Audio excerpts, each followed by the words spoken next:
For the first time in nearly 19 years, the Carolina Hurricanes win in the Eastern Conference Final. And they do so thanks to a fearless rookie. And by going back to their veteran goalie. We'll break it all down for you on this Monday night Stanley Cup playoff edition of Locked On NHL Game Night. When that final horn sounds, you know it's time for Locked On NHL Game Night. All the post-game reactions to every game across the league, every single night, with insights only the hosts at Locked On can provide. Prepare to experience game day reactions like never before, only on Locked On NHL Game Night. Your team every day. Hello there, hockey fans. Welcome to another episode of Locked On NHL Game Night. I'm Cam Stewart, born and raised Boston Bruins fan, living on the Third Coast. And I'm Tyler Feldman, a lifelong Penguins fan, born and raised in Pittsburgh, but currently loving life in Austin, Texas. Cam, last week, I just had to trust my gut. And my gut was just all twisting and turning throughout Memorial Day week. And by the way, thanks to all of you who have served and continue to serve to allow us, Cam and myself, Shukri, Eddie, to do this show. We thank you for your service and for everything you've done for this great country. But Cam, I say this again, my stomach was in twisted knots throughout the week, and because for some reason last week when we were previewing the Eastern Conference Final, I said, I'm trusting my gut. My gut, take away all the numbers, the stats, the play. My gut is telling me Canes in 6. And all I thought this weekend was, Tyler, you are such an idiot. Why would you trust your gut in this situation? Canes down 3-0, facing elimination. But you know what, Cam? You know what we saw tonight? A Canes team with a little heart. A little bit. And a lot of symmetry. Down 3-0, they win 3-0 in what was a super duper gritty game. And before we get to Zach Martin of Locked On Canes, I want to take Tyler back to vintage Tyler Feldman here. Remember the song SOS by Rihanna? Someone help me. It's not healthy. Yeah, exactly. To make me feel this way. By a young, very young, 18, 19-year-old Rihanna. Did you ever see that movie, The Breakup? Vince Vaughn, Jennifer Aniston, rom-com? Big Vince Vaughn guy. Jennifer Aniston guy. I'm glad you like both those things, and maybe you'll like the Carolina Hurricanes victory, because those were the #1 song and the #1 movie the last time the Carolina Hurricanes won even a single game in the Eastern Conference Final. In fact, Joe Thornton was preparing for his first full season with the San Jose Sharks. And I was going to bring up the next year, the leading scorer in the NHL was, Sidney Crosby. Where's that guy now? Oh, actual Sid the Kid, playing. Back when he was actually Sid the Kid. Hey, their last Eastern Conference Final victory, June 1st, 2006. I did the math. I crunched the numbers. This win tonight, snapping a 15-game slide in the Eastern Conference Final. That last win, 6,935 days ago. To break that up for you, that's 18 years, 11 months, 26 days, so nearly 19 years ago. That's how long it's been since Carolina won an Eastern Conference Final game, and the guy who scored the game-winning goal in that last win, Rod Brind'Amour, against the Buffalo Sabres. And the guy who scored the game-winning goal this time around was probably, maybe even still in diapers when that happened, all the way back in 2006, 9 million minutes ago. You could watch the movie The Breakup over 100,000 times since then, in case you were interested in that kind of thing. I wasn't. I really wasn't. Who cares? You don't like it that much? Okay. 1,000 times? 100,000. 105,000. Yes, to be exact. I don't care. Yeah. Cool.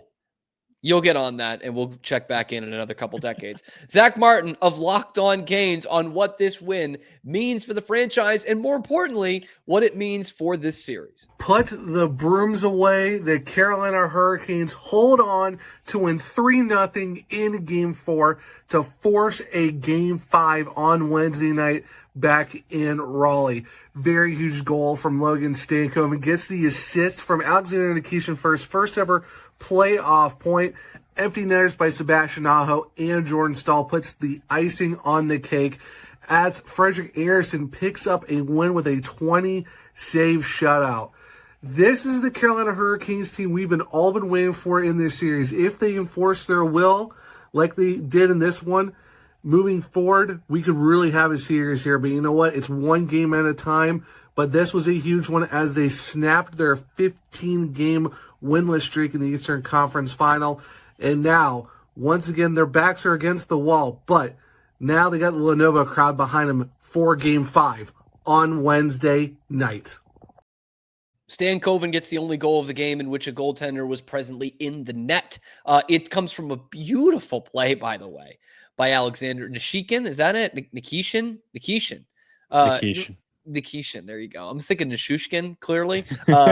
So he's one of those guys who's filling in for among a couple of people, Jalen Chatfield being hurt. An unbelievable pass on the backhand. Stankoven, all kinds of room, goes high stick side. They withstand a few flurries from Florida, which we'll talk about in the next segment a little bit more in depth. They kill some penalties, and then they get a couple of empty netters, and they make it 3-0 to the Canes. Obviously, Freddie Andersen was a big part of this win. Svechnikov was all over the place in a good way. He was making a lot of 5-on-5 offense happen for the Canes, even though they only scored one goal and he wasn't the one who scored or assisted on it. He was making a lot of things happen, but my goodness, there's a guy I've hyped up on this show quite a bit. Here we go. It's no secret I'm a big fan of this guy. This was the magnum opus this season for Jacob Slavin. I mean, the guy was impenetrable. Plays 28 minutes.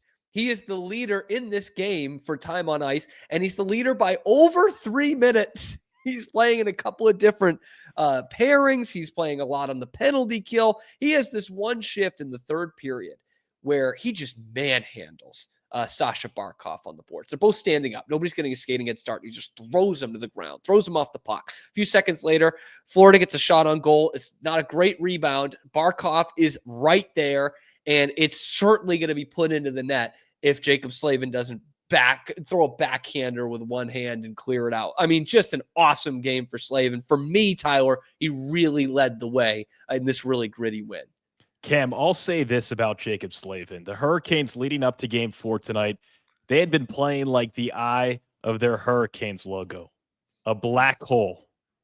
Just nothing. I thought it was a puck.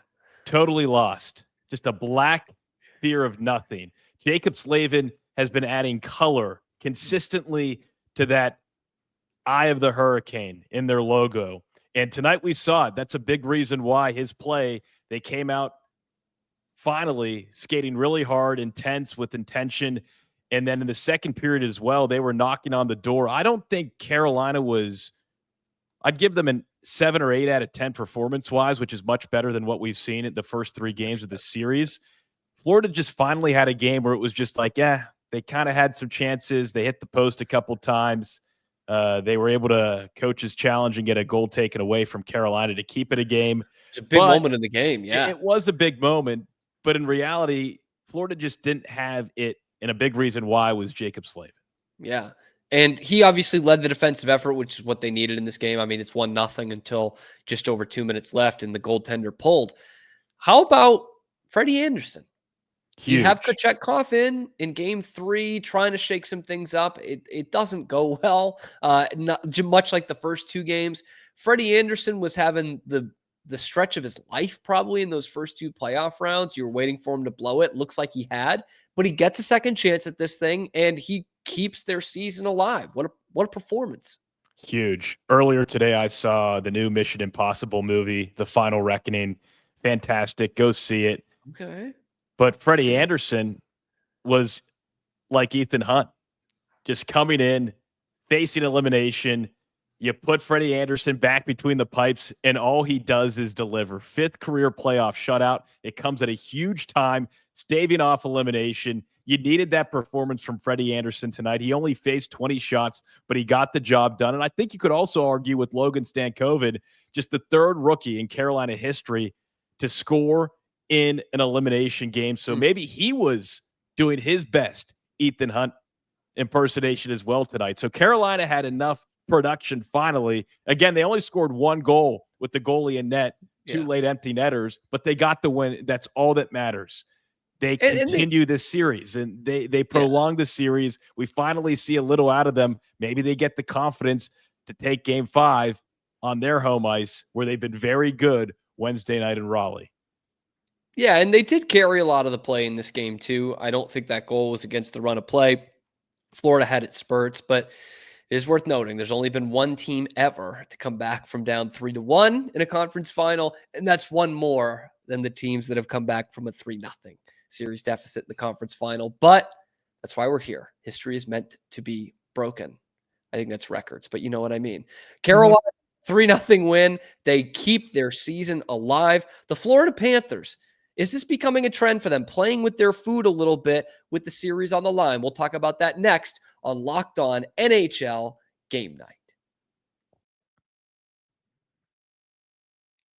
But first, if you're looking for a snack that's both delicious and nutritious, then I recommend cracking into a good source of protein with wonderful pistachios. Yes, wonderful pistachios is one of the highest protein nuts. Each 1 ounce serving has 6 grams of protein, giving you more than 10% of your daily value. Plus, they're packed with fiber and better for you unsaturated fats to help keep you feeling fuller longer. Personally, and I've said this time and time again, I love the no shells variety. It's clean and it's the perfect grab and go snack for busy days. Just dump them in a cup, swing them back. Delicious. Whether I'm snacking at my desk on a road trip, dealing with Cam on this show, or just really need a quick protein boost, that's my go-to. I'm telling you, no shells. But if you love cracking open every shell for that satisfied crunch, I think that's also great as well. The in-shell options are a classic favorite too. Wonderful pistachios. It's a complete protein providing all 9 essential amino acids. Again, whether you're running around throughout the day, dropping your kids off at school, Wonderful Pistachios is the snack that works as hard as you do. So get snacking and get cracking with the snack that packs a protein punch. Visit wonderfulpistachios.com to learn more. We still have a season in the Eastern Conference. The Carolina Hurricanes stay alive with the 3-0 victory. We're here on Locked On NHL Game Night. Tyler Feldman, I'm Gib Stewart. Like the video, subscribe to the channel to keep up with everything in the Stanley Cup playoffs. We have got you 7 nights a week. And boy, have those subscribers been skyrocketing since we started this show. Big for the Locked On NHL channel and great for our Thank network. you to everyone watching, viewing, liking, commenting. Fun, man. It has been a lot of fun. We've had some good banter. I don't want to get too emotional because we've still got to get through the conference finals and then to the Stanley Cup final. But hey, we got more on the East. Okay. Yeah. We will have a full show on Wednesday night because we will have a game. Should Panthers fans be concerned? I think that needs to be the question here. Obviously, there's been a lot of success for the Panthers in the last few seasons. In the most part, there hasn't been much to worry about. But does it keep happening? Why does it keep happening like this? Does that get frustrating? Armando Velez was there in Sunrise in this game tonight. He's got the breakdown of what happened from the Panthers side. The Panthers were unable to close out the Hurricanes in Game 4. What is up, guys? Armando Velez here from the Locked On Florida Panthers podcast, here from Amerant Bank Arena as the Florida Panthers lose to the Carolina Hurricanes by final score of 3-0, where it was a 1-0 game right before Carolina ended it with 2 empty net goals. But the story of the game was for Carolina, the amount of sticks that were in the middle of the ice when the Panthers were in the offensive zone.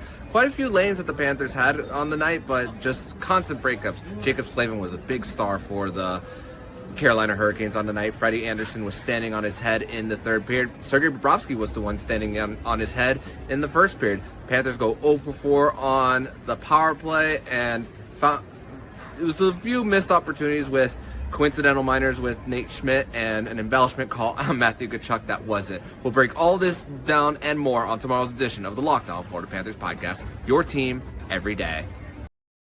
Gosh, Armando sees the game in a different way than most of us. Man, glad that he's up close and personal getting to see it, but he's obviously on the wrong end of it tonight. 3-0 Carolina wins. And I want to get to the way that the Panthers have handled these situations in a minute here, Tyler, but what happened? Like, this was a shell of what, again, a good effort from the Hurricanes, but a shell of what we saw from this Panthers team the last 4 games, 6 of the last 7, however many you want to say, outside of that game 6 against Toronto, this team has been dominant. What was that tonight? The Florida Panthers are human. Paul Maurice, post-game, I was listening to a little bit of what he was saying. He was relaxed. He wasn't taking it too seriously. He was asked what he thought about Bobrovsky's performance, and he thought the last 2 goals that he gave up were, and I quote, horse crap with the SH swear word in there. But he was joking. He was being sarcastic. He was being playful with his commentary there on his thoughts on this game. Hey, not every game is going to be the type of win that we've seen from the Panthers throughout these playoffs. Yes, they had won 7 straight Eastern Conference final games against Carolina.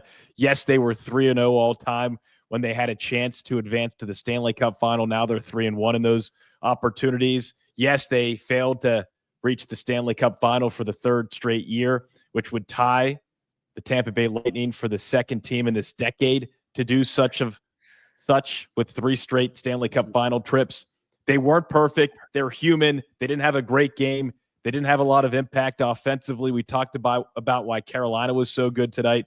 They're human. I'm not up in arms about this loss. Florida is definitely the most dominant team I've seen in these playoffs, especially in these last 4 games. Again, you can take this 4th game out of the equation in this Eastern Conference final, but I'm not really concerned. Maybe if they lose game 5 on the road, I'll be a little bit more concerned. But even then, Carolina's still got to win 2 more. They've got to win 3 straight to sit down Carolina. Does it worry you that's been done? That someone has really won 3 straight against them in that Well, situation? I didn't see enough from Carolina tonight to give me the confidence that they'd be able to win 4 straight against this Florida Panthers team. Just doesn't seem very realistic. It was a lot of hard work. A lot of hard work for what was essentially a 1-0 game. Yes, that's what I'm saying. Yeah, I get what you're coming from. And it just felt like Florida did not get into Florida's gear or really anywhere near it from what we've seen so far in this series. They had a couple of chances. Again, we talk about that goal that's taken off the board. There's about 9 minutes left in the game, and it's another awesome play at the blue line, apparently too awesome. A great saucer pass, partial break. Carolina now up 2-0, and then that gets taken back on a coach's challenge. Pretty obvious offside, and it felt like the building was back, but the Panthers were not. They don't score in the power play. Carolina looks as good as they look when they're good, right? When they're on that penalty kill and they're getting sticks in the lane like Armando was talking about. But in the last two seasons, Tyler, which have been pretty good for the Florida Panthers, in a 3-0 or 3-1 series scenario, they are now 3-6 in those games. So it's this weird duality of clearly they always win them. They won the Stanley Cup last year. They're not eliminated this year, but they've made it tougher on themselves. Could they be even better? Think about it this way, though. I keep going back to this clip, not from this game, but Brad Marchand eating the DQ blizzard, okay? Think about that. Think about that moment. After the game, he said, quote, "You can't beat it. It's the best dessert in the world." Hard to argue. I love a nice Oreo vanilla blizzard. That's my go-to. Maybe throw some Reese's in there. But that's the relaxed nature of Florida right now, playing this Carolina team. In my opinion, through my lens, in my eyes, I'm sure in that Florida locker room going into this game 4, they didn't go in with the same intensity or desire or we have to win this game energy that they went into for games 1, 2, and 3. And not for nothing, but not active for Florida tonight. AJ Greer, who's been a big piece for them, depth guy, Mikko Mikkola, and Sam Reinhart. It's almost as if they were resting these guys. They know that they are still firmly in control of the series. That may be the best point in this entire show so far. Carolina, on the other hand, they were missing a couple key defensemen. Mm-hmm. Yep. They have a couple of rookies in there because of it. Chatfield, both not playing in this game. And then on the other side for Florida, yeah, we could take a game to rest a guy like Sam Reinhart, AJ Greer. And maybe that was part of the change in which they were playing tonight. I also just think not every game is going to be the game. And sometimes you just have an off night, and that's how I chalk this one up for Florida. And they put themselves in a heck of a situation that they could just have one of those. And the outset of the series really doesn't change that much. It did allow a spot for that guy, the defenseman who scored against Toronto, who we both said, what was that guy's name? And I don't remember his name. So that's where the Panthers were going tonight. Great quote by me, greater quote by Brad Marchand. We have the greatest quote in the newest edition of He said, what? Coming up next on Locked On NHL Game Night.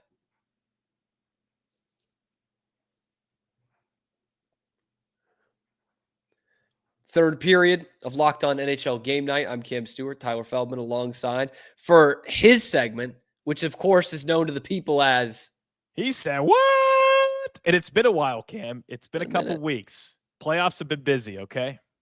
But we needed this. This was a crucial part of the context of this game tonight and this series going forward. And we only had one game tonight. So Tyler, what did he say? And who said it? Florida head coach Paul Maurice, before this game 4 tonight, he was asked about his team's personalities, the multiple personalities on the Florida Panthers. And head coach Paul Maurice said this, quote, sometimes you say a prayer, sometimes you shotgun a beer.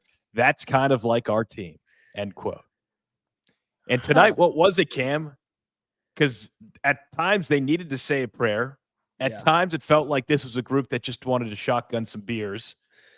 But really, they were a group that looked like me trying to shotgun a beer. And a little lost? It's not a good thing, as you could tell from Florida's play on the ice. Kind of looks like just when you're watching Matthew Tkachuk skate and nothing else. It's tough to watch. What's still crazy to me, though, is it was a 1-goal game with 2 minutes left. So even though they were needing to say prayers, even though they didn't have any goals on the score sheet, even though, maybe they were shotgunning some brews tonight on the ice or in the locker room, or maybe twisting up a DQ Blizzard upside down. Regardless of what the personality was tonight, the personality of the Florida Panthers, the personality of the Florida Panthers that we've seen so much this season was a little bit lost tonight. It dissolved a little bit in Sunrise where it was so hot and maybe the ice was melting a little bit. Who knows? But what we've expected to come from that physicality, that intensity, it wasn't all there for Florida. And we talked about the guys that weren't on the ice dressed for Florida tonight. Again, just one of those nights. Sometimes you're not yourself, and that's okay. Yeah, and I'll tell you where you could really find out that it was just Florida was just a dog tonight was the Hurricanes scored their second goal with 2:11 left. They pulled Sergei Bobrovsky with 2:24 left. So they get the puck in one time. It's immediately back out and down in their net for an empty net goal. I'm not saying if you give up an empty net goal, you stink, but the great teams like really put on a ton of pressure. And Florida is a great team. It just wasn't a great night. Does this change your outlook on the series at all? Are you giving them an extra game? No. I'm still embarrassed that I said Canes in 6, and I don't want to rehash these bad memories of trusting my gut and whatnot. But after saying that and seeing the first 3 games, what I saw consistently from Florida those first 3 games, even though that wasn't what we saw from this Florida team tonight, does not change my opinion now that this is a Florida team that very clearly could win another Stanley Cup. Yeah. They don't even win 1-goal games, which isn't a knock. They just blow teams out all the time. They did the same thing last year, and we saw how it ended. Will it be a rematch of last year? The Oilers try to make it a 3-1 series tomorrow night, or I guess I should just say Tuesday night, because we're doing this on Monday night, but you're probably listening on Tuesday. Tuesday night, we have got Oilers and the Dallas Stars. Oilers try to take a 3-1 series lead up in Edmonton. We will have the breakdown of that for you on Locked On NHL Game Night. So remember to like the video, subscribe to the channel. We are here 7 days a week after every goal, save, highlight that happens in the Stanley Cup playoffs. Thanks for making the Locked On Podcast Network a part of your daily routine, and listen to the local experts and the guys like us, Tyler Feldman and Cam Stewart on Locked On NHL Game Night.